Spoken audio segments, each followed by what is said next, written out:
Nagbabasa lang ako ng mga tools sa Facebook, sa Google, tapos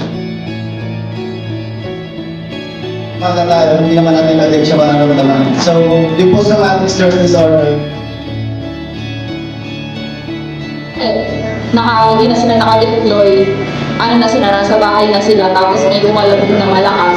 Okay na trigger yung traumatic stress nila. Normal lang naman yun, sir, yung gano'n na naranasan mo. Much better ang gawin mo na lang kapag ka gano'n, try to comfort yourself, no? Maging open book ka.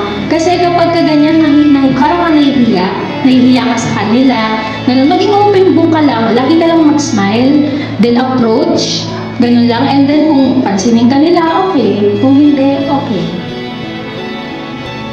Sabi ni Ma'am na experience yung bagyo nila Yolanda. It doesn't have to be a bagyo for you to feel with anxiety. It can be a simple rain, then naaalala niyo siya at hindi na kayo makadala. That can be everything. So, if you're feeling that way, you should also practice.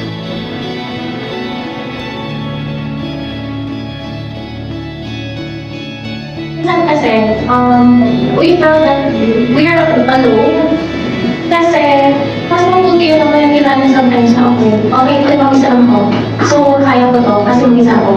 Pero sa hindi mo siya na, I'm with someone. So, parang lagi, okay lang din na mag-isa ako, pero mas masaya ako may kasama ako. So, sabi ko na, it's okay to be alone.